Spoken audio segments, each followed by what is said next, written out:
네, 여러분. 지난밤 사이에도 세상은 음. 참 어김없이 복잡하게 돌아갔습니다.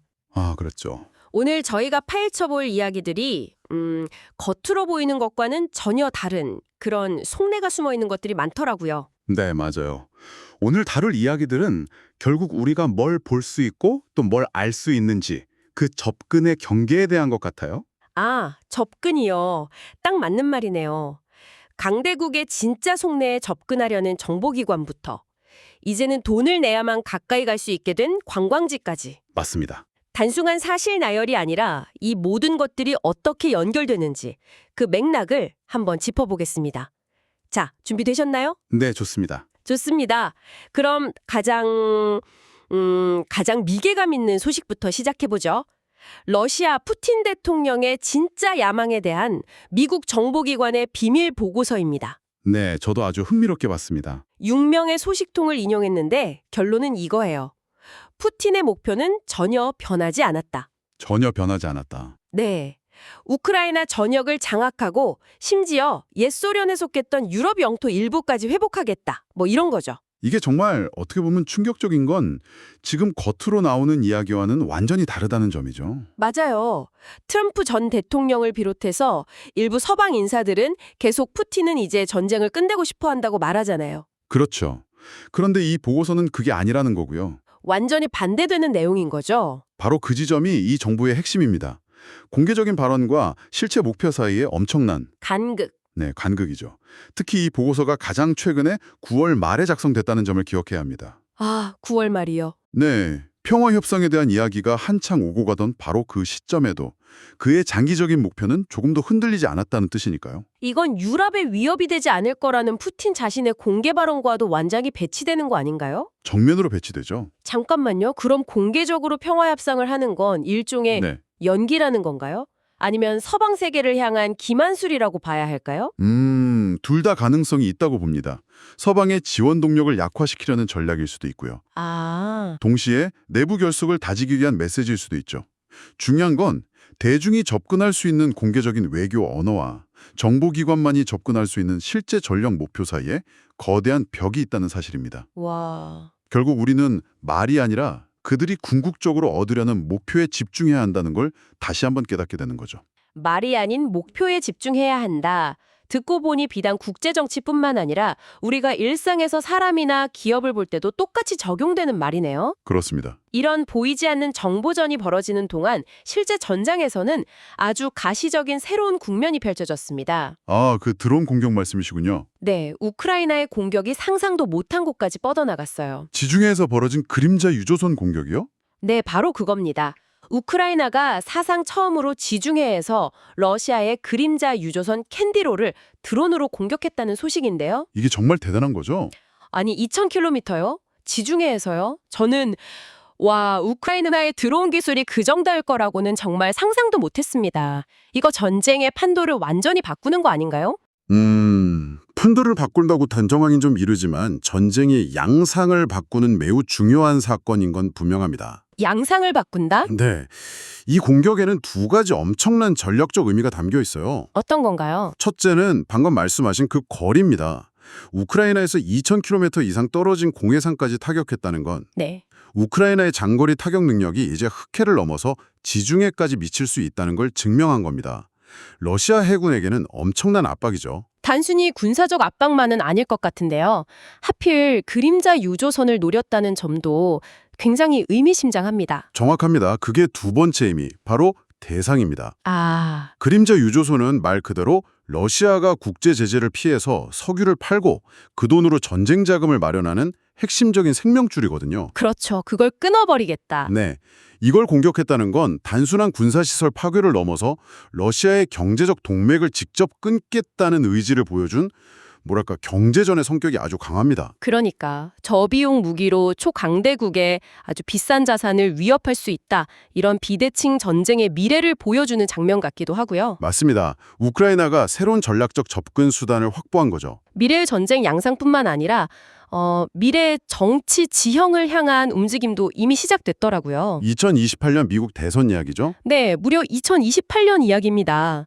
얼마 전 비극적으로 살해된 우익 운동가 찰리 커크, 그의 미망인 에리커 커크가 제이디 벤스를 차기 대통령 후보로 공식 지지하고 나섰습니다. 이건 정말 시사하는 바가 풉니다. 단순한 지지 선언이 아니죠. 그렇죠. 정치 세력 내에서의 권력 계승과 세대 교체를 알리는 공식적인 신호탄으로 봐야 합니다. 찰리 커크가 설립한 터닝포인트 USA라는 단체가 2024년 트럼프 당선에 결정적인 역할을 한 아주 막강한 청년 보수 조직이니까요. 네. 그 조직의 상징적인 인물이잖아요, 미망인이. 바로 그 미망인이 남편 사망 이후 처음 열린 대규모 행사인 아메리카 페스트에서 직접 우리는 제 남편의 친구인 제이디 벤스를 48대 대통령으로 만들 것이다 라고 선언한 겁니다. 와. 이건 제이디 벤스에게 그 막강한 조직력과 자금력에 접근할 수 있는 열쇠를 그냥 쥐어준 셈이잖아요. 맞습니다. 뭐랄까, 정치적 유산을 물려주는 대관식과도 같은 장면이죠. 여기서 흥미로운 점은 그 방식입니다. 방식이요? 네. 남편의 비극적인 죽음이라는 굉장히 감정적인 서사를 바탕으로 그의 아내가 직접 후계자를 지목했어요. 이걸로 이 움직임에 엄청난 상징적 정당성을 부여한 겁니다. 합리적인 정책 대결이 아니라 아주 강력한 감정적 유대와 상징을 통해서 권력의 이동이 이루어지고 있는 거죠. 특정 정치 세력의 핵심 지지층에 접근하는 방식이 어떻게 진화하고 있는지를 보여주는 아주 흥미로운 사례네요. 그렇습니다. 미래 권력을 향한 움직임이 이렇게 치밀한 계획하에 이루어지는 것처럼 지구 반대편에서는 전혀 다른 종류의 끔찍한 계획이 어떤 결과를 낳았는지 그 흔적을 되짚어보는 조사가 진행 중입니다. 시드니 돈다이비치 총격 사건 말씀이시군요. 네, 용의자들의 이야기입니다. 새로운 행적이 드러났죠. 범행 전에 필리핀에 머물렀다는 사실이요? 네, 용의자인 사지드 아크람과 그의 아들 나비드가 지난 11월에 필리핀의 한 호텔에 머물렀던 사실이 밝혀졌습니다. 근데 호텔 직원의 증언이 굉장히 섬뜩할 정도로 구체적이에요. 어떻게 말했나요? 대부분 방에만 있었고 거의 떠나지 않았다고 합니다. 외출할 때도 거의 항상 오전 9시쯤 나가서 1시간 정도 뒤에 돌아오는 아주 규칙적인 패턴을 보였다고 해요. 그 평범하고 규칙적인 일상의 디테일이 오히려 이 사건의 비극성을 극대화시키는 것 같습니다. 맞아요. 그렇게 조용하고 절제된 생활을 하던 사람들이 어떻게 유대교 명절인 하누카 축제에서 15명을 살해하는 대량 학살의 가해자가 될 수 있었을까? 이 극명한 대조가 우리를 정말 혼란스럽게 만들죠. 보통 이런 끔찍한 범죄자들은 뭔가 이상한 징후를 보일 거라고 생각하는데 전혀 그렇지 않았다는 거잖아요. 오히려 너무나 평범해서 아무도 주목하지 않았다는 게 더 무서운 거죠. 네. 바로 그겁니다.